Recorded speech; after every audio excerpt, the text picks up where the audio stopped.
Will Doomsday and Secret Wars be a new beginning for the MCU? Colin Farrell's up for another DC starring role, and 2025's worst weekend at the box office yet. All that and more coming up right after this.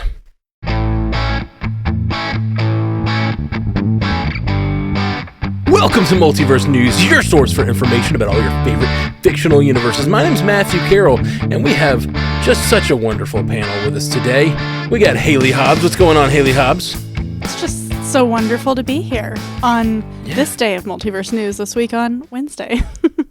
Yeah, we're jumping all around, avoiding Daredevil. It's like weird game of hopscotch, daytime hopscotch. I don't know what I'm saying. Jay Sisson, how's it going, man? Hey, I'm coming off the Bloodworm Moon hangover, ready to find our next bit. I'm on the hunt. Yeah. Calendar hopscotch. I should have said calendar hopscotch. And J. Scotty St. Clair. Well, at the mention of calendars, we'll have to refer to our favorite villain, Calendar Man, and to find out what the next celestial body we should be observing will be. Do you know about his Easter egg in Arkham Asylum? Or Arkham City, I'm sorry. One of the best Easter eggs across all gaming. So good. It truly is. If you don't know, Calendar Man is in a prison cell in Arkham City. And if you go into the GCPD and you find Calendar Man, it's the courthouse, actually. You go into the courthouse, you find Calendar Man, and depending on the real life day of the year it is, he has a different thing he says. Right? Because he's Calendar Man. And then there's apparently hidden ones that happen only on certain days, spread throughout time. And I don't know, I'm sure they've probably figured out a way to reverse engineer it by now, but that only happen on certain years. It's kind of crazy. I love it. Speaking of Batman villains, have you seen the DC State Farm collaboration commercial with Jason Ritter? Yes. Oh my gosh. Really so good. Freaking hilarious. I felt real old watching it because there were a lot of people in that trailer that I felt like I'm supposed to know who that is, and I didn't. I can tell that's a celebrity. And I kept hearing there were tons of cameos, and I did not know most of them. Made me feel real old. No. Speaking of DC, I got a Superman mythic, everybody. See this? DC Dark Legion, I got a Superman mythic. It's pretty cool. Not sponsored. I just drew that before the show started. Not sponsored, but you could be if you're listening. Could be sponsoring this. I am obsessed with your game for about 48 hours now, and so thanks for the Superman mythic. Sorry.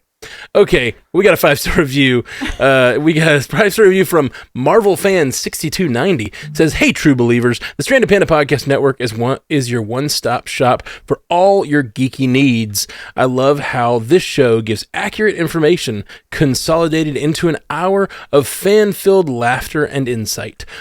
Oh, and since I get Matt to make Matt say anything, gubernatorial."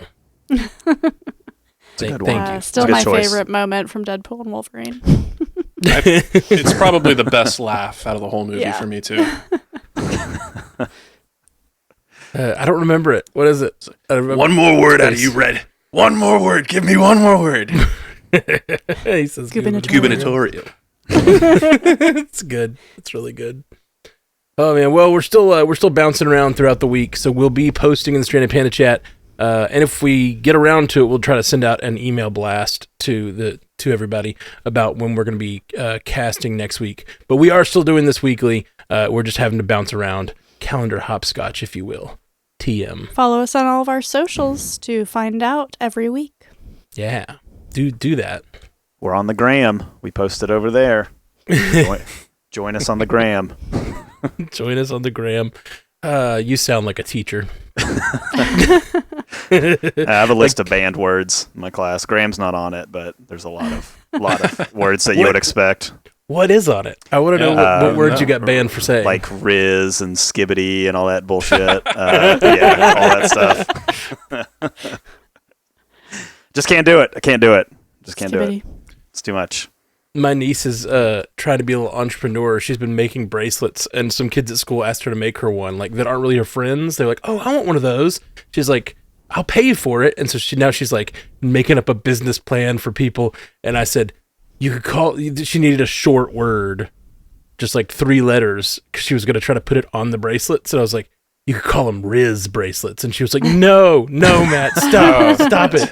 I thought you were gonna go with lits, L-I-T, like they're bracelets, but they're lit. Like, hey, get your lit. Ooh, that's Oh, good. he's cooking. That's better. Yeah, Chef Scotty's in the kitchen. Yes, chef. That's I love that. To advance the he's cooking meme, just start saying yes, chef. Whenever somebody says something good. All right, well, let's move into our first story this week. Last week, during an interview with Brazilian pop culture and media outlet Omelete, to promote their new film, The Electric State, Avengers Doomsday and Secret Wars directors Joe and Anthony Russo offered insight on how the upcoming pair of Avengers films differ from their previous multi-phase saga concluding Infinity War and Endgame, describing the duology as a new beginning. Joe Russo went on to reiterate the real motivation for the creative duo returning to the franchise after leaving on an all-time high more than 5 years ago. It was, quote, the right story. Only seasoned Marvel vets have mastered the ability to convey so much meaning by revealing so little. Do these hints put us in an eclectic, electric state of excitement? That's a Scotty joint right there. Yeah. I can feel it. Yeah. Yes, chef. Yes, chef. That's right. Yes, chef. We found the bit of the week. I know, it's gonna get me every time. This episode's just called Yes Chef. Hashtag Yes Chef. Yeah, I mean, this comes out and immediately the first thing that comes out from the fandom is the dreaded or hopeful word, depending on your perspective, which is reboot. And I think a lot of the conversation around these words were that. It was, is he implying that this is a reboot of the MCU, that this is a opportunity to maybe bring some characters like Captain America and Iron Man and Black Widow and all of these characters that we've built through other actors that have gone on in our story to do other things and leave the universe. Is this an opportunity to bring those characters back and reboot the universe? And I think that elicits different responses, right? I mean, I think people are either going to hear that and be very offended and very angry at the idea that you would essentially, in their mind, throw away decades of storytelling and onto the trash heap and start over. And then you have people that would look at it from a perspective and just sort of have the attitude of a reboot might be nice. It might be nice for some freshness. It might be nice to bring in some fresh things and some fresh faces and bring in the X-Men all together and not have to do the whole drawn out thing of bringing them in slowly and watching other characters leave while that's happening and whatever. And so that conversation happened for sure around these comments. I tend to think that they didn't mean that they weren't really implying that this would be that level of a reset for the Marvel Cinematic Universe. I think when they're thinking about something fresh, the beginning, or starting something, language like that sort of harkens back to this idea of Robert Downey Jr. taking on a new role to me. And they said in this interview that he could only play this part, and the digging sort of led to this idea of, does this have something to do with his death in Avengers Endgame? And they kind of got right up to the line of saying actually kind of does. Like, that's why they felt like Downey was the best person to bring in, because there is a connection to the Iron Man of it all across the universe and whatever. So to me, when I hear that and I know that and I have that context, I tend to think that they are not suggesting that they are trying to reboot the Marvel Cinematic Universe. I think that they are suggesting that they are telling a new story for a character, Doctor Doom, that they will build these movies on, that he is, I guess, in effect, the main character of these stories. And that is the beginning that we're talking about here. But, you know, that won't stop the headlines, that won't stop the hot takes, that won't stop that from running wild. So kind of zooming out on it and looking at it that way, I think these comments probably got a little bit overblown in the fandoms, as comments usually do. But I think we're probably looking at a situation where maybe when we look back, we'll kind of be like, well, yeah, obviously they weren't talking about rebooting the MCU, which has decades of characters and stories and shows and things confirmed for the future and contracts and all kinds of other things wrapped up in it. That's an interesting take. I think that they're rebooting my MCU, and I'm really mad about it. They're doing it, guys. They're getting rid of decades of storytelling. Why would they do this? No, I'm just kidding. No, I think you're right. They didn't say like a new beginning to the universe. They just said it's a beginning story, I think was one of the words they said. Like that they told an ending story and this is a beginning story. To me, I've been thinking less of a reboot and more like this is the new Avengers 1. You know, like this we've seen the Avengers 1 kind of kicked off the connection. Like, you know, we'd had post-credit scenes that led into it, but and that's what we've had up till now. It's gone 3 full phases without that fully coming together, but I'm hoping that this Doomsday and Secret Wars brings all these characters together and we really see what this universe, or even this multiverse, which is the multiverse saga after all, looks like when it comes together and we see all these worlds touching each other for real. Just like we've seen these hints through phase 1, and then finally we got the fullness of the Avengers. And how cool would it be to see the fullness of the multiverse really laid out and all the characters coming back and doing their thing? I'm excited for it. The reboot fears, to me, haven't gotten any worse from these statements, but it is Secret Wars, and then comics, they do kind of reboot. So, like, I think a reboot is possible, but I don't think we're going to lose the characters. I think the characters we care about, the characters that the audience wants to continue, will continue. And we will have, even if it's a slightly different universe or they've restructured it somehow, characters like Shang-Chi, Doctor Strange, Kate Bishop, Miss Marvel, Carol Danvers, like all these characters that we care about, I think will continue into whatever movies, unless they, you know, perish very sadly. I mean, comics tell the stories of these characters. I think about it when I read comics for source pages, like, oh, I'm reading this 2015 comic and Tony Stark's in it, and Tony Stark's been in comics for decades, and your mind just shifts to this, like, mindset of like, that's still the same character that it's always been, because it's this weird, continuous, but not linear storytelling. And I kind of think that that's what the MCU is starting to do. And it's different than it was, and that's okay. And that doesn't mean what it was is gone or we're never going to get something like that again. But like when you're reading comics, you kind of have to be ready to go to a next stage of characters and storylines. And so I think that's probably what they're talking about mostly. And if they're going to reboot the MCU, I think it would be a shame to spend decades saying we have a continuous universe and then just like booting it out. Like, that doesn't actually make any sense to me. That would anger fans more than anything. Sure. Yeah. And we can still do the continuity. It just doesn't have to be as heavy. We've talked about that, I feel like, over the last few weeks. Like, you can kind of, like when we were talking about DCU stuff, it's like, oh, well, the Lantern series isn't going to have Clark Kent Superman in it, but it might have Guy Gardner from the Superman movie. So I think that the MCU is going to go that way as well.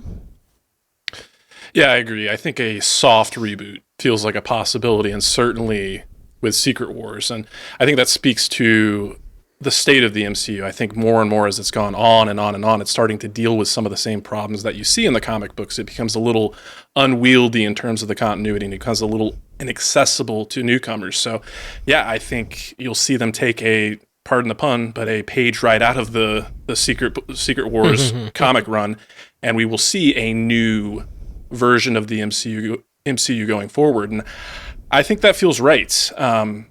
Because as I'm thinking about it, like, I'm 35 years old. The MCU started when I was 18. If it goes on for another 5 years, it'll be more than half my life that this thing has been going on, and I've been, dedicated to consuming almost every piece of it. But hey, we got to the existential dread part of the podcast pretty early this year. Yeah, unexpectedly. Check it off on your bingo cards. But the interview the Russos had with this YouTube outlet was pretty extensive, and they had a lot of comments. But some of the things I found interesting, and they were things that we kind of knew already, but to hear them say it, for instance, like they talked about how we knew that after Quantum Mania that summer that there was kind of a summit, a corporate retreat, kind of a meeting of the minds to get together and say, like, how are we going to right the ship, right? And that is when the decision to bring in Robert Downey Jr. was made.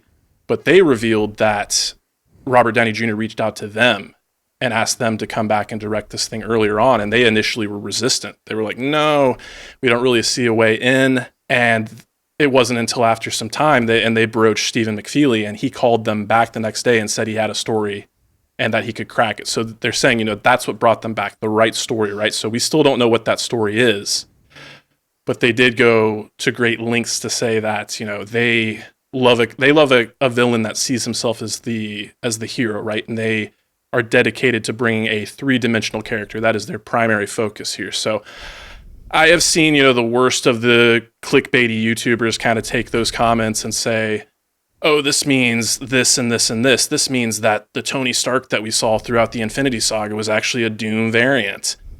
Maybe, but I don't think so at all. And I personally would not like that. But again, I bank on the fact that this version of Doom does have to be connected to Tony Stark in some fashion. So I still don't know if it's the right move to let us know more about that or to really keep us in the state of like questioning until right up until the movie comes out. But I'm sure we'll have to learn at least a little bit more. Oh yeah, we're gonna watch that trailer when it drops real close and see all that wall is shaped like this, and that looks like the entrance from this one What If episode that connects to this multiversal thing that Kang did. So therefore, it's gonna be nuts, and it's gonna be fun, man. This is my favorite time of the year, yeah. And by that I mean like when there's an exciting movie happening, which is all the time. All right, well, lots of fun there. Let's move on to our next story. In a double dose of DC casting news, sitcom vet Jason Ritter has joined the cast of Lanterns in a recurring role as Billy Macon, a good-looking charmer who does his father's bidding, clings to his small-town ego, and has everything to lose. Elsewhere, the Penguin actor Colin Farrell has entered negotiations to replace Daniel Craig as the titular sergeant in Luca Guadagnino's World War II film Sergeant Rock. Do these castings have us wanting to cast stones, or are we down to rock with these roles? Yes, chef. You know, this is interesting for a lot of reasons. We're seeing the James Gunn effect. He has actors he likes, and he continues to use them in projects, even if that is somebody that's in the same universe. So that's not something he's adverse to. So I will be honest, I like Daniel Craig. He's an interesting actor. If you look at the things he's done, he's got kind of a strange body of work, the James Bond stuff notwithstanding. And even that, he was a unique James Bond. But I remember when we didn't break this story, but when we talked about this story, it was just kind of weird, right? We were all like, this is a weird character. It's weird that Luca Guadagnino is going to direct this film about like this 40s army guy. Like the whole thing was weird. And I wouldn't be surprised if Daniel Craig was like, you know, I actually don't want to do like another universe type movie. I don't want to be tied down to do several films like I was with Bond, because that was, I think, like a 10-year stint that he did as Daniel Bond.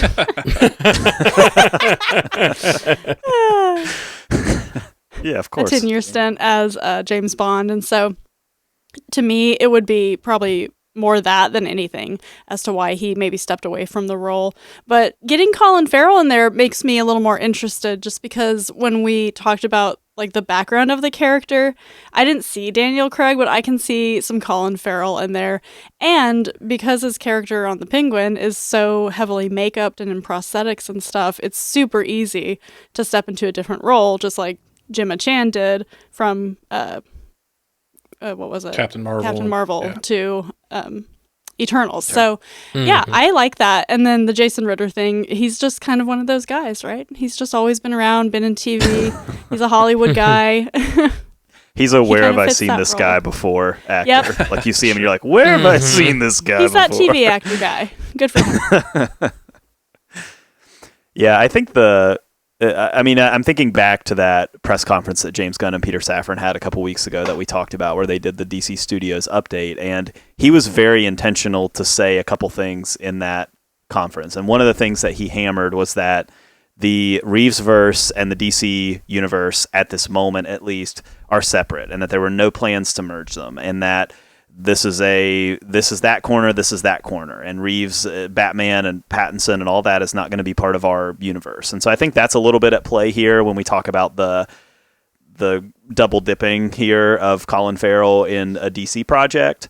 And then he also made it a point when he was talking about the Sergeant Rock movie, which people were asking him about, was to basically be like, no, Daniel Craig that was just a rumor. That was never, ever, ever even in the conversation, which I just don't believe. Right. Every major trade reported it. No one came out and discredited it either. Even now, when Deadline is reporting this Colin Farrell thing, they're saying at the bottom, yeah, Daniel Craig was kicking the tires on this thing. It just didn't work out, So that's just one of those gun things where it's like he has a tendency to kind of be like, no, you all made it up, even though it's clear that insiders in the industry were reporting something that was factual, in that Craig was sniffing this role. It didn't mean he had signed. It didn't mean he signed and then backed out.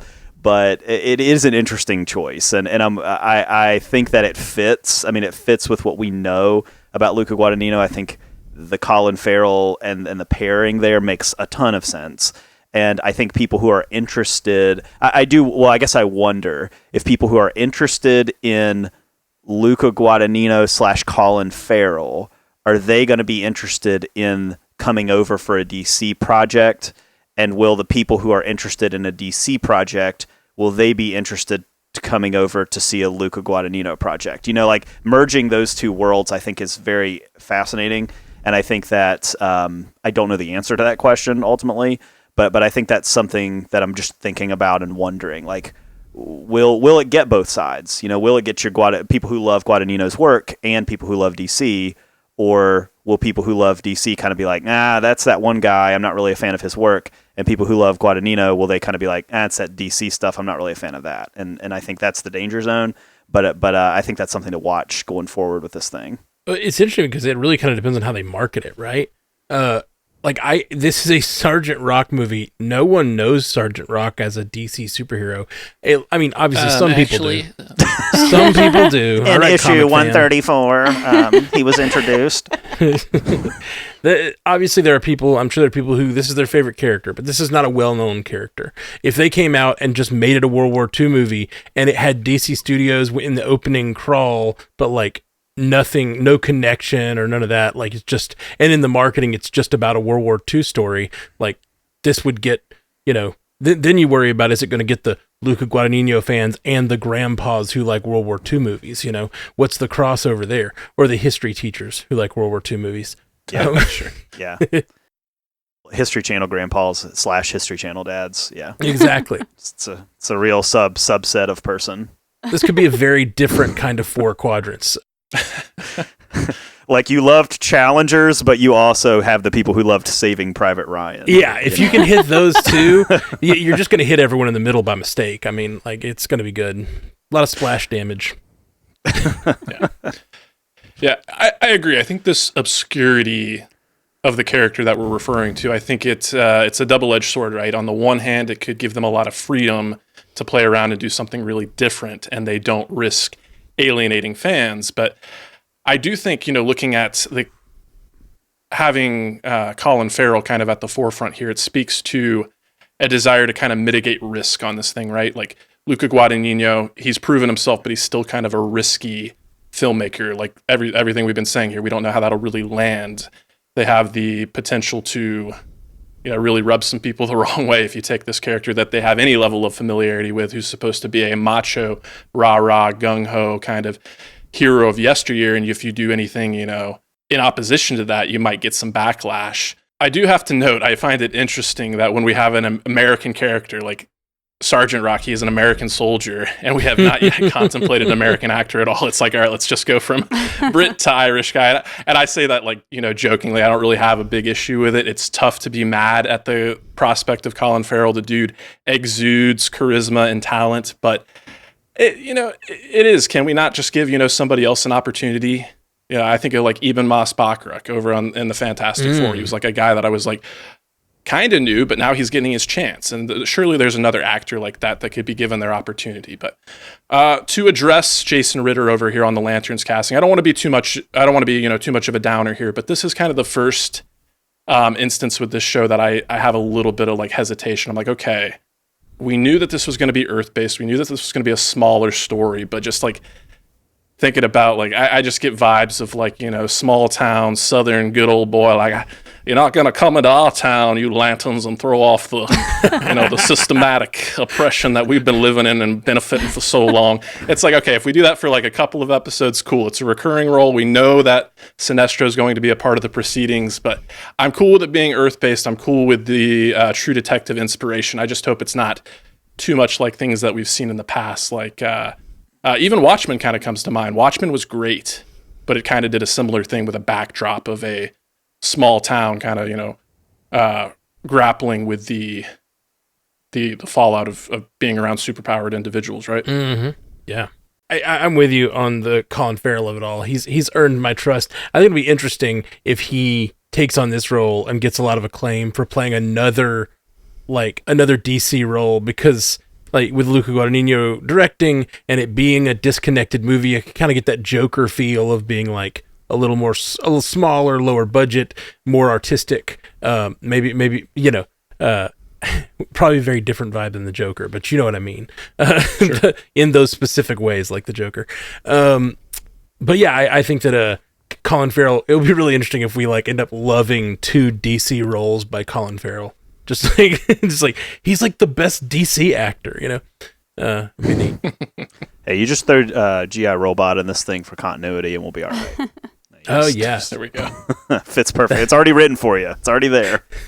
You don't even have to stretch it. Hey, Sean Gunn can cameo as Calendar Man while he's there. Luca Guadagnino is like actively resisting a GI Robot cameo right now. Like he's in a meeting with James Gunn, being like, "Please listen, I have a vision for the sergeant." Yeah. No shade to Sean Gunn. Yeah, no shade at all. But yeah, he's doing well for himself. He's got Weasel, GI Robots. Mm-hmm. Isn't he Maxwell Lord? Yeah. What? I didn't know that yet. He's Maxwell Lord too. He's placed 3 characters in the DCU and hasn't even. I mean, it's barely started. 3 for now. Yeah. Wow. That's wild. All right. Up next, despite the release of several new genre films, last weekend's domestic box office was notably slow at an approximately $54 million total, sluggish enough to earn the title of 2025's worst box office thus far. Paramount's R-rated action comedy Novocaine, starring Jack Quaid, took the top spot with $8.7 million, slightly below expectations. Meanwhile, Mickey 17 suffered a 60% drop in its second weekend, barely managing to stave off Steven Soderbergh's spy thriller Black Bag, with hauls of $7.51 and $7.5 million, respectively. Although clearly not many people made it out to the movies this weekend, a few of us here ventured out to catch a few of these flicks on the big screen, I hear. Well, of course, your resident A-lister had to make it out to the theater. And I actually made it out a couple of times this weekend. I saw Novocaine and I saw the A24 Ayo Edebiri-led thriller Opus, which had John Malkovich in it. Yeah, it was fun.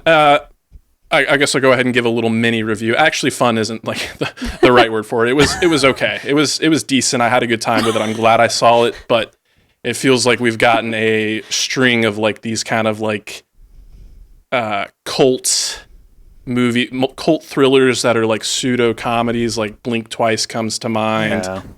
It kind of reeks of Get Out a little bit and some other stuff like that. But it was good. As far as a vehicle for Io, I thought it was great, but it didn't even make it in the top 10 as far as its performance goes. So I don't think that's going to be one that we hear too much more about. But the weird thing with this return or these results from the box office here is I think all of these movies were marketed pretty well and the reception to them was pretty decent as well. So I don't really know what happened this weekend. Maybe it's a result of a little bit of burnout because the first few months of 2025, the weekends have been pretty consistent. And maybe this is just a result of like, hey, after seeing, film after film getting caught up on the Oscar nominations, and there's been a Marvel movie out there. There's been Mickey 17 now, and I caught it on the first week, and maybe this is like, people's first opportunity to breathe a little bit before, the coming movies, because Snow White comes out this weekend. Sinners is not far behind that, and next thing you know, we're right back into the summer I want to say blockbusters and box office at the same time. We're right back into the blockbuster summer box office with Thunderbolts and what have you. So I'm kind of hoping that this is the exception rather than the rule, but I can't help but think of, back in May of last year when The Fall Guy came out, I was like personally offended by how poorly that movie did. Yeah. And I don't feel the same way about this one. I think Novocaine was decent. It's a good time. If you have any interest in it and are a fan of Jack Quaid, go check it out. But by and large, I think, for families, it is R-rated, but for most people, they can probably wait for it to hit streaming. Yeah, no popcorn buckets. Maybe that was the mistake. Yeah. Yeah, where's the popcorn bucket? Popcorn bucket that makes you feel no pain. It is kind of a dying art a little bit. Dying art. We peaked too early with the Dune bucket. It was just like, that's what we started with, and it was just like Everything we were that came after expecting was to just a follow cheap it up. imitation. I mean, Black Bag, it's right there. You don't even have to do any work. I saw Black Bag. Black Bag. Black Bag was really good. It was a movie that hits all the things I enjoy. It was espionage and thriller and smart and sexy, and it had some really dry humor. And honestly, my theater had way more people in it than I expected, so I was happy to see that. And it is a nice, snappy 90 minutes. So go see Black Bag. It's got Fassbender, Kate Blanchett. Don't tease me with a good Brosnan. Oh god, it was really good. When I walked out of the theater, I was like, wow, that was still light outside. This is great. It was so nice. Super fun. It's very like high intrigue, low action, but then when there are the action moments, they're very impactful. So I'm going to advocate for Black Bag. And I saw Mickey 17 the day before, and I thought it was really fun. Really tugged at my heartstrings at certain spots. If you've seen it, but I'd say it's an acquired taste, probably. It's some out there sci-fi for sure, but it's enjoyable, and Pattinson does do a really good job. I wonder, it's spring break for a lot of people here in the States, so last weekend would have been a travel weekend for quite a few people, and then so I wonder if we're going to see some pickup in the next few weekends of people returning home being, oh, what should we do today? Let's go to the movies. I gotta ask, was it Robert Pattinson's vocal affectations that pulled at your heartstrings? No. I should have read the paperwork. No, it's not. But he is very funny in it. Yeah. That movie made me laugh out loud. Like, it was good. Yeah, it was good. Yeah, I can't wait to see it. I've been talking about it ever since it came out, and I have not made it to the theater. I've got some intense family stuff going on that we have not been able to get. I have not been able to make it to the theater, and I'm just bummed because I've really wanted to see a number of these. I'm sad to hear, J. Sky, that you didn't care for the Ayo Edebiri vehicle. Well, I liked it. It just wasn't anything to write home about. Okay. Yeah, that one just looks really good to me. I really love John Malkovich in so many things, and letting Ayo play against him sounded like a ton of fun. So I'm going to try to make it out in the next week or so to catch as many of these as possible. I thought Novocaine was marketed really well. I expected it to do a lot better. I did. It's one of those movies. It's an R-rated action movie. It doesn't. Jack Quaid. He's obviously got notoriety from The Boys, but I don't think you'd call him an A-lister by any means. Not yet. And so it's he's definitely on the rise. But so you don't expect it to go out there and do huge numbers or whatever. But after like the marketing, I thought the teasers were playing in between basketball games and stuff, and they were snappy, and there was all this like cool red carpet stuff. Like, I don't know if you saw any of this stuff from that, but there was like a kind of like a, like the boxing things that are in like arcades where you punch it and it tells you how hard you punched. There was one of those with like a lifelike Jack Quaid face on it on the red carpet, and people were just like throwing haymakers at it and stuff, which is hilarious. So things like that I thought really worked in the marketing. So I am a little surprised. And yeah, the spring break thing is a good call. maybe it's just one of those, hey, it's an action movie, I can wait for it to come to streaming type things that people kind of do the mental math in their mind, and they think, I just saw something and I'm going to see something soon, and maybe this is the one that just gets left behind, kind of maybe i.e. Fall Guy, like you said. But yeah, it's that one surprised me. I just expected a little bit more box office wise from it. Yeah, it's for whatever reason, I'm just thinking about like the box office of this movie and the marketing as well as the kind of lead actor that they are. And I feel like Love Hurts from a few weeks ago and Novocaine have really similar like vibes, and they both made like pretty small returns in the box office. But it feels to me like those two movies, those stars just occupy a similar space, like kind of genre touching, but they're not exactly, and they're both not hugely famous, but famous enough. Like and they're both doing these like action love stories. Like it just seems like two movies that have a lot of similar DNA. I don't know if you've seen both of them. I didn't see Love Hurts just because the word of mouth was like so poor, like across the board. It was like universally panned. I wasn't super interested in it, but I was going to look up to see if Novocaine was an 87 North production, because I know Love Hurts was, and when you're talking about them kind of feeling like the same, I think it's that kind of feel, like they both feel like 87 North movies, like Nobody with Better Call Saul's actor, Bob Odenkirk from 3 or 4 years ago. I loved him in that. Let's take a regular kind of schlubby dude and put him in a scenario where he gets to be a badass. It's kind of that wish fulfillment for a certain kind of dude. For this kind of dude right here. It's like, this thing, is it just a misguided effort? Like, I like it as a schlubby guy. I like the fact that it's like schlubby representation, but it's like the part of the wish fulfillment is that you are James Bond, not that you just get to fight people, right? Like the wish fulfillment. Oh yeah, no, I mean, he fights Playing the guys, devil's he gets the advocate girl. here. Yeah, it's the whole package. Yeah. In this essay, I will.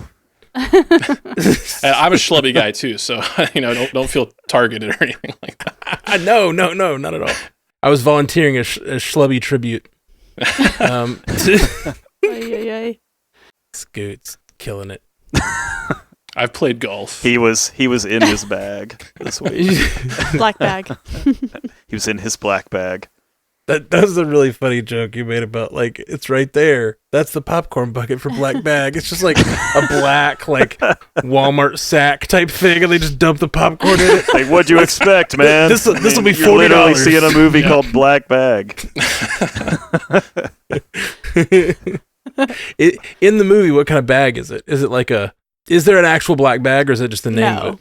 It's I don't know if it's spoilery to say. It's conceptual. It's the term of like, I can't talk about that. It's black bag. Okay. Gotcha. That definitely complicates it a little bit. Yeah. That complicates my artistic vision. For the popcorn bucket. Listen, you gave me the title of black bag, and I was ready to roll with it. And now you tell me there's not a black bag in it. I've come with 6 concepts for the black bag popcorn bucket. There was no black bag. There were satellites and dinner parties.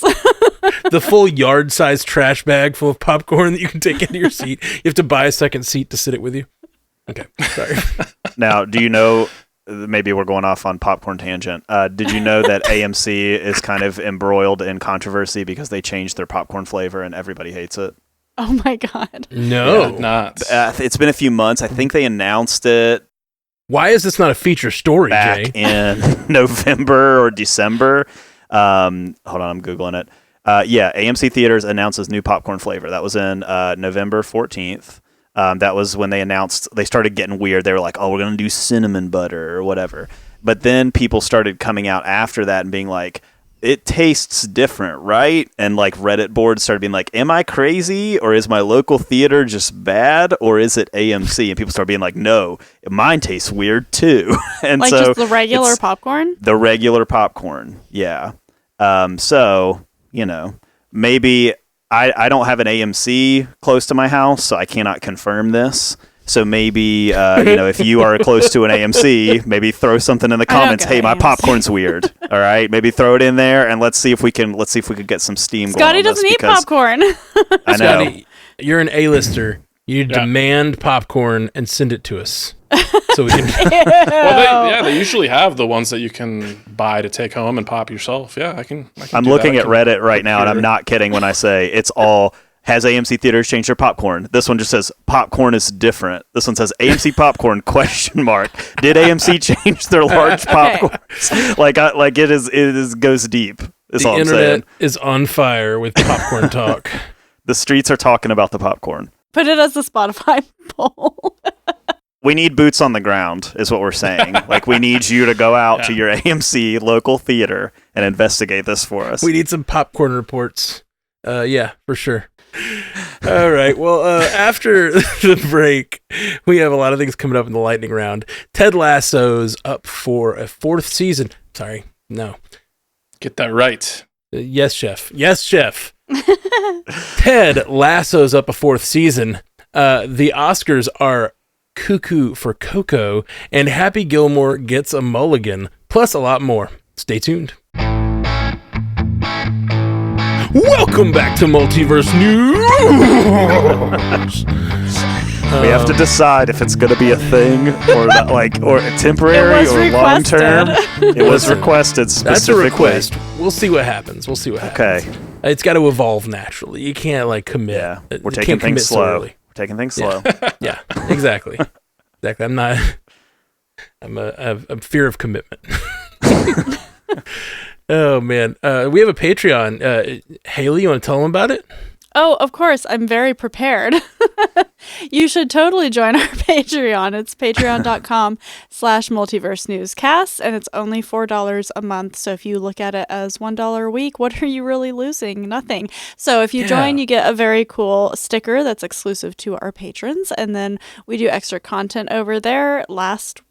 The week before, we dropped a tangent talk, and then we do special polls for you. We interact with you. We've got discussions over there, and it's a great time.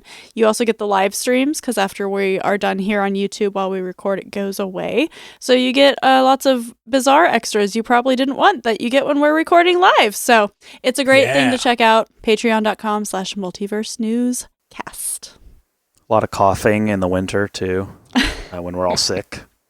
So that's great. Speak for yourself. Yeah, it's true. It's true. It's very labor intensive to cut out all those coughs, but if you want to hear them, they're only available on Patreon. If that's your brand of ASMR, we've got you covered. Yeah. Yes, chef. And this week, our patron shout out is Thomas Wariski. Thank you, Thomas, for being a patron. We're going to try to shout out. We're going to shout out a patron every week, so thank you very much for joining up and being a buddy, a friend of the cast. Thank you. Big ups. Big ups. And so we also have merch, and we'll have a link to that in the show notes and at strandedpanda.com. Click on the Multiverse News tab, and we'll make sure that merch link makes it there. I forgot the last few weeks, but I'll put it up tonight. Spotify poll. Our Spotify poll this week was, did you commune with the bloodworm moon? And 57% of you said, hail the bloodworm moon. 42% of you said, I am a heretic. A little disappointed that it was this close. I thought we made it clear last week that we were invested in this together as a community. You know what? I love it because, there's something very, it's very witchy to be like, hail the bloodworm moon. But it's also very, kind of witchy and countercultural to be like, no, I am a heretic. So I kind of love both groups here. Yeah, that's true. Yeah, I like the division. Well, next time there's a bloodworm moon, whenever that is, we'll be back. Yeah. We'll see. It'll be a blood something else moon. Yeah. We'll encourage our listeners to fight those heretics versus bloodworm moon acolytes. We need a bloodworm, or just blood moon guy. We need somebody in our community of listeners to be like, hey guys, you got 3 weeks. There's something coming up. It's a blood moon. Just be ready. Yeah, the lunar phase expert. Yeah. Yeah. We need popcorn people and moon people. That's what we need if you want to volunteer. Let us know. We're pounding the pavement this week. We need volunteers. Now, at the risk of incurring the wrath of the bloodworm moon, I will admit that I went out that evening to observe said moon, and I could not really tell a discernible difference from a regular full moon, but I'm glad that I did it. So. And you created some lovely art due to it. Oh, yeah. Which was also posted on the Patreon. Yeah, check it out. Yeah. I didn't, my fiance didn't hear anything about it, us talking, because she doesn't listen to the podcast. And I always like to make sure everyone knows. I walked outside and she was like, "Have you seen the moon?" She's like, "Look," and she's like, it feels really close, and it feels like it's bright around the edges in a weird way. And I was like, "You're like, pull up a chair." I guess that's the bloodworm moon. And she was like, "What?" It's like, if you listen to the show, you would know. Also, Matt, did you know Vanessa Kirby is going to be in 2 Avengers movies coming up soon? It's crazy. Crazy. So crazy. Have you heard? So crazy. I have heard. I love it. All right, well, let's turn to our lightning round. This is where we're going to... I'm going to read a short. I'm going to read a story, and only one of us is going to respond to it. And the way we decide is a battle of speed, where we jump in and shout our names to claim it, and then that person will get to respond, and then once per lightning round, for the entire thing, we get a rebuttal. And here we go with our first story. After more than a year of speculation, Apple TV Plus has officially ordered a fourth season of its Emmy-winning comedy Ted Lasso. The pickup comes after co-creator and star Jason Sudeikis closed a deal to reprise his role as the titular character. Matt, I'm so freaking pumped for this, guys. I can't believe it. I really can't. When the show ended, I thought for sure they'd continue. In some form, but I thought the reason the show was ending was because Jason Sudeikis was leaving, and maybe they'd come back with some sort of spin-off. But no, they're just coming back, and Jason Sudeikis is coming back, and I'm so pumped for it. This is one of the best sort of comedy dramedy thing. It's a comedy, but it has enough heart that it really just hits me in the feels every week. Has any of you guys seen it? Are you guys fans of Ted Lasso? Right? Yeah, I've watched it. Yeah, you've watched it. Okay, and when no one jumped on it, I was like, what? No one's jumped on don't like it. Oh, you don't like it? No, I tried 3 times. I'm sorry I asked, because now I've just lost respect for you. I don't need your respect, Matt. That's right. You don't. You go, girl. Sorry. No, I just love the show. I absolutely love it. It tears my heart out every week, and it lifts my spirits every week. It's like that wonderful classic, like just touching show that's hilarious and hits me in the feels, and I cannot wait. Part of me thinks that they saw that Severance passed them for the most viewed Apple TV Plus series, and they were like, nah, I can't let that stand. Like, we got to get back out there. Like an Avatar Avengers Endgame thing happening. But having both of those shows, also just thinking about Apple TV Plus, like, those are pristine television shows that people are obsessed with. Yeah. And when they both come back, Ted Lasso for season 4 and then Severance for season 3, that's huge for that streaming platform, that they're starting to really nail down. Like, they're finding their Stranger Things, they're The Boys, they're kind of marquee cornerstone projects. So makes all the sense in the world to try to pull Sudeikis out of retirement on the show and then bring this thing back. Total sense. And Shrinking, which is the same getting huge too. Yeah. Yeah. Some of the same creators and a great cast, some crossover cast even. They're doing great. And if they could find a way, I feel like they have a very similar vibe with the heartfelt comedy. If they could find a way to use Ted Lasso to be like, also, well, I bet there will be Shrinking ads at the beginning of every Ted Lasso episode. That's what I'm getting at. There should be, because they're both great shows and they have very similar vibes. Okay, Disney has released the first official trailer for Body Swap comedy reunion sequel Freakier Friday, starring Jamie Lee Curtis and Lindsay Lohan. The film hits theaters on August 8th, 22 years after the original.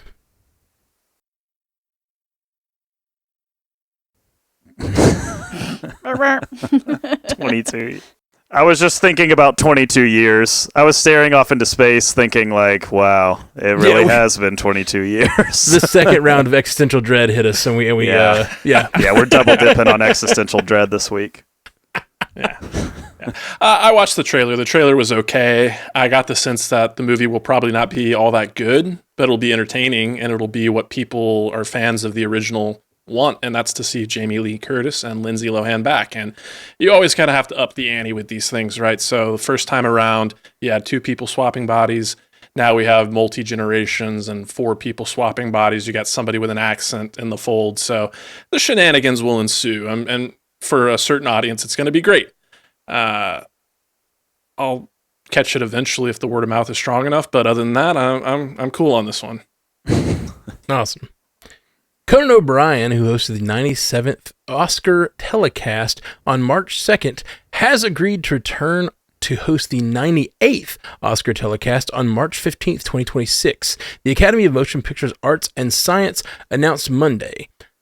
CBS has also announced that comedian Nikki Glazer will return in 2026 to host the 83rd Annual Golden Globes. Haley. It's funny, Matt and I were talking before the show about smart comedians and how they're the best comedians, and Conan O'Brien is like definitely one of those top ones, and he did a really good job at the Oscars this year. I know some of the things were a little wackadoo, but that's Conan, and I'm not surprised they've invited him back because he towed the line. He went over the line just a little bit a few times, but in a way that really worked for the crowd. And so this year was kind of a tough year at the Oscars. We've talked about it several times.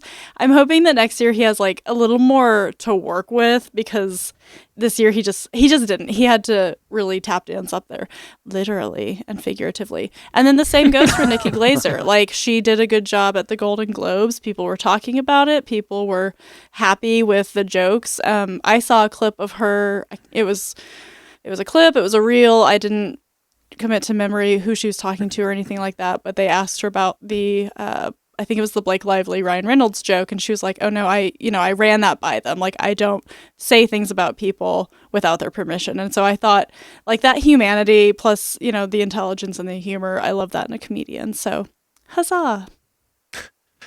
I couldn't help but recall when Nikki Glazer was, presenting at the Golden Globes. She had the joke at Ariana Grande's expense where she was like, Ariana, hold my finger. Yeah. Yeah. Super funny. Yeah. Weird. I don't know that I get it. Oh my God, Matt, funny. We'll send you the video afterwards. What's the hold my finger thing? Okay. Oh, Lord. Yeah, it's an off. We'll talk about it. Okay. In context. Out of context, I don't know anything. You're just talking about, I guess I'll use my rebuttal. You're talking about the smart comedians and Conan and the wackadoo-ness. It's so funny that Conan is such a smart guy. And if you listen to his podcast and stuff when he's being a little more long form, he will get into history and economics and like all this just deep history stuff. He's a real lover of history. And he knows a lot about that stuff. And he's just so funny that his his biggest stuff over the years was like insult comic dog and masturbating bear and just like these ridiculous over the top wackadoo characters that are so silly. And I just love that he's such a highbrow guy that will go so lowbrow for a joke that it is, it just makes his comedy that much better. All right. Up next, more than a year after Warner Brothers shelved Coyote vs. Acme for tax incentives, independent distributor Catch-Up Entertainment is reportedly nearing a deal to acquire the film for around $50 million. Catch-Up recently handled the theatrical release of The Day the Earth Blew Up, a Looney Tunes movie, which has earned $3.9 million since its March 14th debut. Jay, this is so fascinating. I thought this story was dead. I thought this movie was dead. I thought it was one of those things that we lamented of, well, I guess Hollywood's just like this now. I guess they're going to take tax write-offs on movies that they don't think will perform or whatever. We saw the Batgirl movie as the infamous example of that, which had Michael Keaton in it and had all of this kind of production and weight behind it, and then just was shelved for the tax write-off. And so when we saw this again happen with this Coyote vs. Acme movie, it's like a live action / animated mashup. It has John Cena in it, and even James Gunn worked on part of the script, and I gotta wonder if that's part of the push here to try to get this thing out there, with him now being a fixture at Warner Brothers, of kind of getting in the ear of David Zaslav and saying, like, well, you got a lot of people on this thing that worked and want it out there in some way, and so given the opportunity, maybe we should take the opportunity to sell it and save face on it maybe a little bit rather than take the tax write-off. So I think just, Looney Tunes of it aside, and is it a good movie, and all that aside, I think just from the art perspective, this is a good thing to see. It's not final, and that should be said. It's a deal. Deals can always fall through, but I think it is encouraging at least to see, maybe as an industry, us moving away from having that conversation about movies and moving a little bit more towards into the letting the creatives do their thing and then letting people see what they've made. Yeah, 100%. Justice for Batgirl. Justice for Batgirl. We got to see that one day. We're never right? seeing that Batgirl movie. No way. Someday it'll leak. I got to believe. Got to believe in all the saboteurs. Columbia Pictures is plotting a new Starship Troopers movie, tasking District 9 filmmaker Neil Blomkamp to write and direct an adaptation of the classic sci-fi novel from Robert A. Heinlein. Scotty, this is a franchise that I have a unique connection to. Now, the 1990s film that came out that starred Freddie Prinze Jr. and Neil Patrick Harris, that was directed by Paul Verhoeven, it's a case of like where it's become a cult classic, and I think people laud it with a lot of praise that I think is a little undeserved and a little unintended. Like, they like to go back and say, oh, it was ahead of its time. It was really, saying something poignant about the industrial military complex or the propagandizing of war. And that, a little bit of that is there, but by and large, I think it's a pretty schlocky movie. But I just happened to be the right age, and I was way too young to be watching this movie, but my parents were full of double standards when it came to what they allowed me to watch. And when it came to wanton, rampant violence of, the massacring of giant insect aliens, have at it. So I was very fond of this movie as like a second grader. I think I was that young. But the other fold that's interesting here is when I was in the Navy, when we had to stand watch, where you had to, it was a 2-hour shift in the middle of the night. You had to stand watch and, see who was coming and going out of the building. It was part of your duty. There were 2 books that we were allowed to read that were there available. And one was The Art of War. And the other was Starship Troopers. So, based on what I read there is a potential. There's definitely a potential here with a guy like Neil Blomkamp, and I hope it works out for him because he's been attached to so many things, like most famously Halo, which never panned out. But yeah, there is a potential. I think the source material is ripe and substantial enough that they could do something that's completely different from the schlocky thing we got in the 90s, but can be appreciated in its own right. So I'm hopeful about this one. We'll see. I have to talk about this one a little bit. I'm sorry. I'm double butting. But Colin Farrell over here. I feel very similar to you, Scotty, about these movies. This movie, it came to me at a very different time. I was more like, I don't even know. I was 15, 16, something like that. And it was I just loved this movie. The one thing that made me mad is they never used the song 2 by Blur, which was all over the marketing because I loved that song at the time. And they used it in the marketing, and then it never happened in the actual movie. Wouldn't have fit, but I do love that the trailer for that movie is so good. But it's interesting. I think there is a lot to be said for the sort of politics of this movie because it is on its face, it is a schlocky movie about shooting bugs, and it is fun, and the 16-year-old Matt just loved it for that, but if you watch it, there is the director with all that, like, do you want to know more, and like those little interstitials and stuff really do like show the propaganda that's going on, and they are highlighting the sort of like the bullshit of the military industrial complex. I found that really I love that. As an adult watching it, I'm like, oh, I love all these little moments. But as a kid, I just loved that it was these bugs blowing up. And I think it was a really interesting movie for that, because it kind of walked this line where if you're just a kid wanting to watch bugs fight, you can. And then if you're wanting to look for the more political stuff, that's the satire that's in there, it is there. I love that movie. And I haven't seen it in a long time, but I do. It's been a while for me too. Yeah. District, we didn't even mention District 9, Neil Blomkamp. I love District 9, and that movie has a lot of great satire that I think this would be a great exploration. I mean, literally, that movie is about apartheid with bugs, and like this is Troopers is about colonialism with bugs. So, like, yeah, I think I think this is probably a good fit for Neil Blomkamp.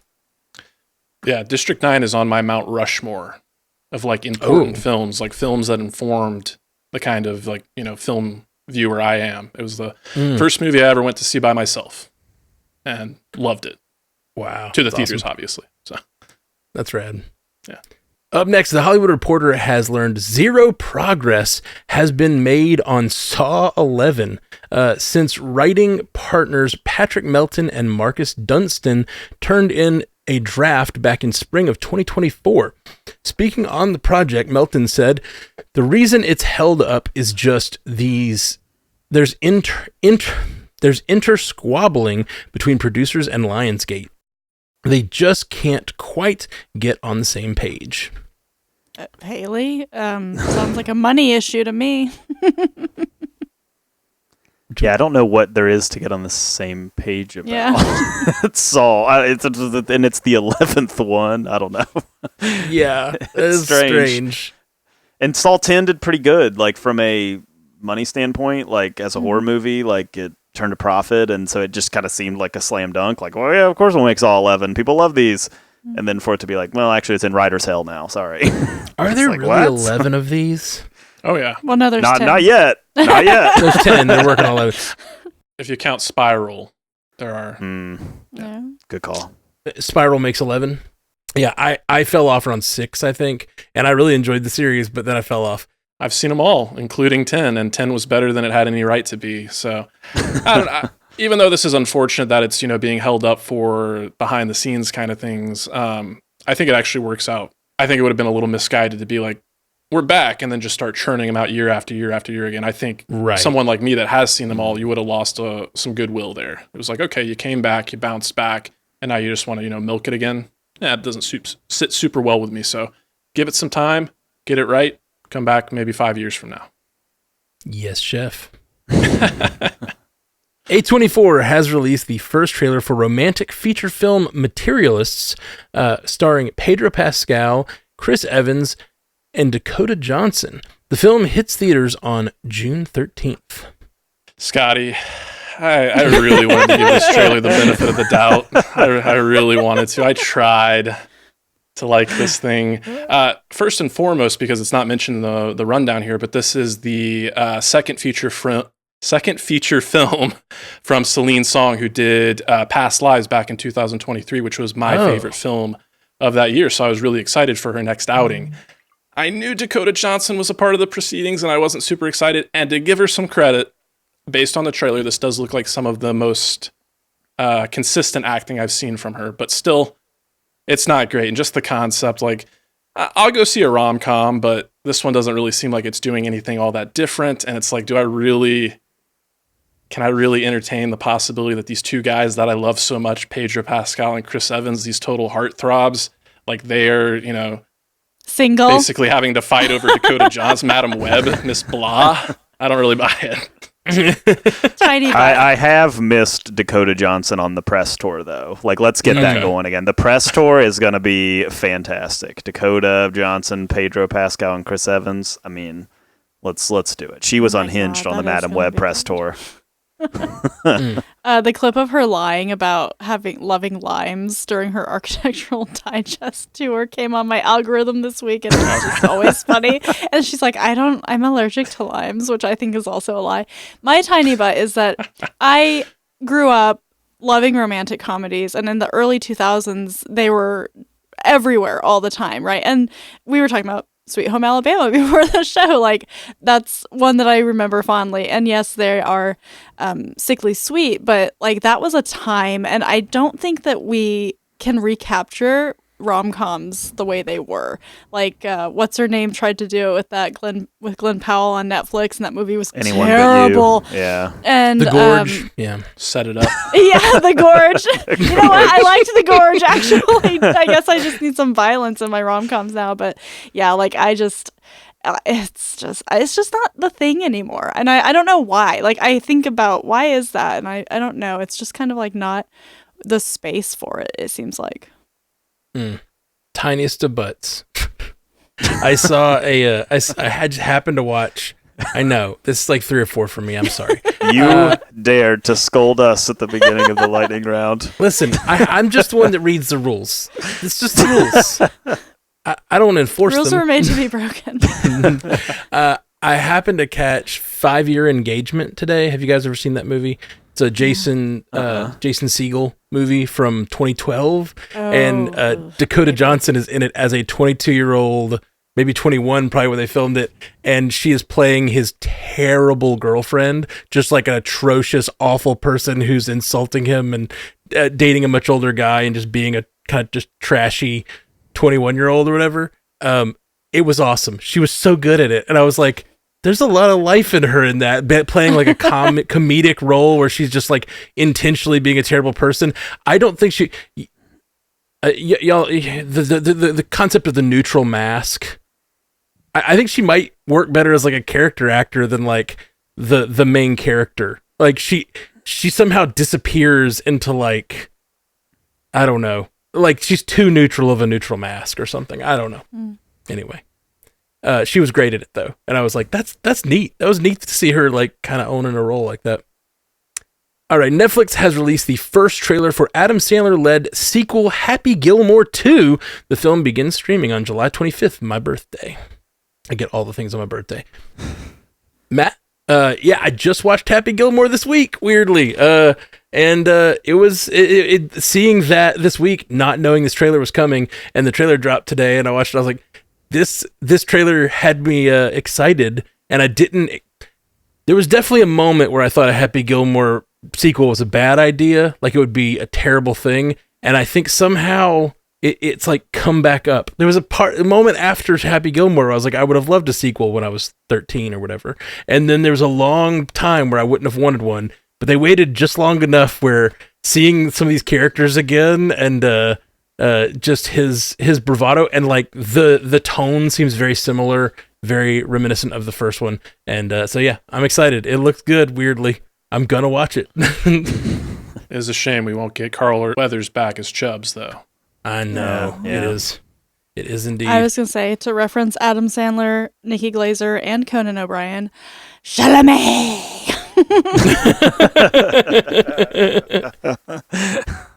Although we won't get him, but I think there was one shot in the trailer of Shooter McGavin from the first one, the villain of the first one, in the rain, like screaming at the heavens. And I imagine it's because like of Happy Gilmore's success or something. I don't know. It's Sure. just nice to see him back. I'm pumped for this. Yeah, Christopher McDonald.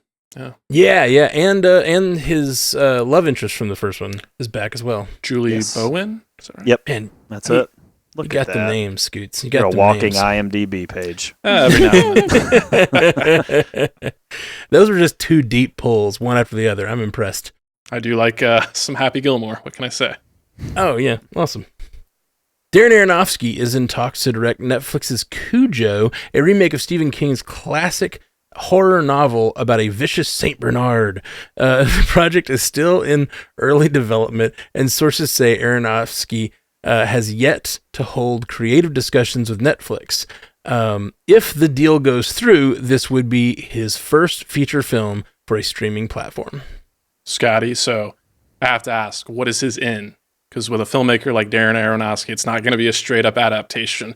What is he going to do to leave his mark on this thing? And the only thing I can kind of come up with is like it's going to be fully from the perspective of the dog. That's exactly what I was thinking. Okay. It's like Homeward Bound, but scary. But worse. my Darren Aronofsky version of this movie is the Saint Bernard is terribly mistreated for the first 15, 20 minutes and just gets a taste for human blood, and humans are just evil in his eyes, and like that he's after all humans, and it's just, and you kind of feel like, yeah, get him. Yeah. Get him, Beethoven. On the side of the dog. We're like slay clean king. That's what I meant to say. Y'all are struggling tonight. Combined queen and king. I guess I am too. I said Daniel Bond. I really want to say my kingpin, my Mayor Fisk. Daniel.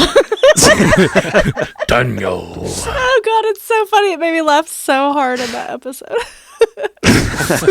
I'm sorry. I've been dying to do that to somebody. No, please do. I needed please a microphone. That's all I needed. You needed that to go out to thousands of people.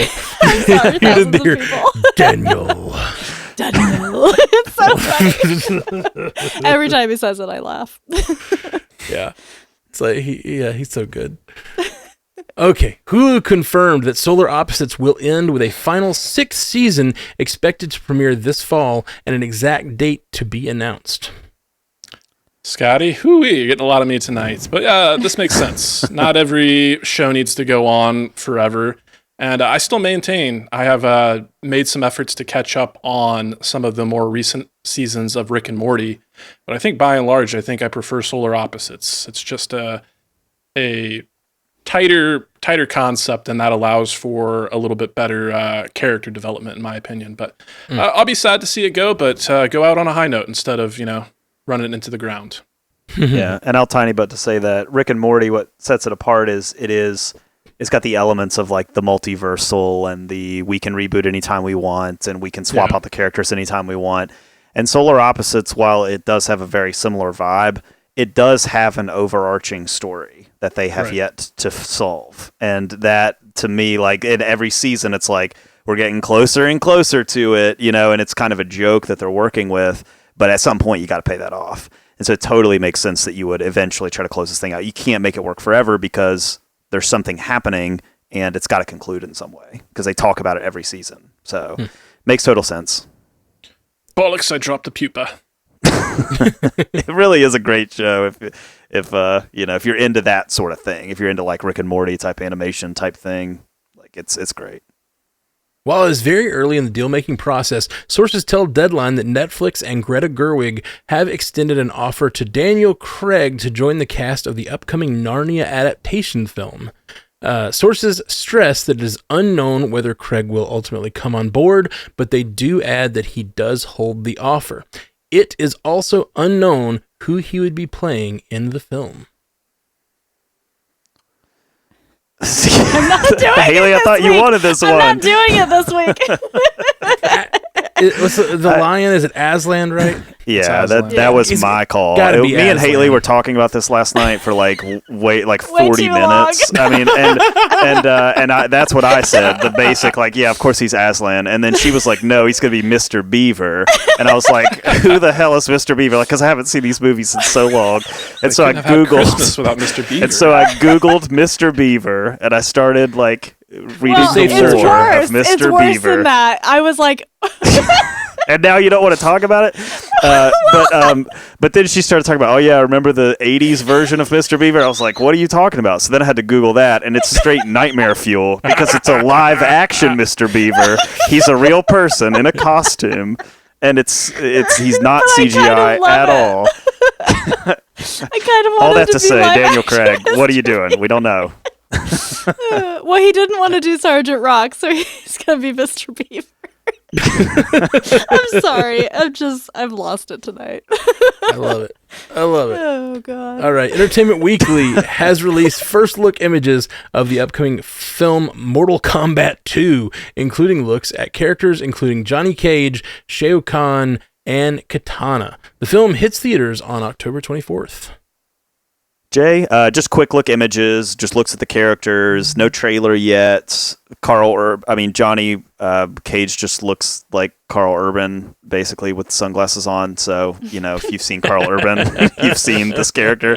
But yeah, I would imagine trailer's got to be right around the corner if we're already seeing first look images. Yeah. Disney and Pixar have released the first full trailer for the upcoming film Elio, which hits theaters on June 20th. Scotty, the trailer was better than I thought it was going to be. I guess I don't know why I had less expectations for this one, but for whatever reason I did.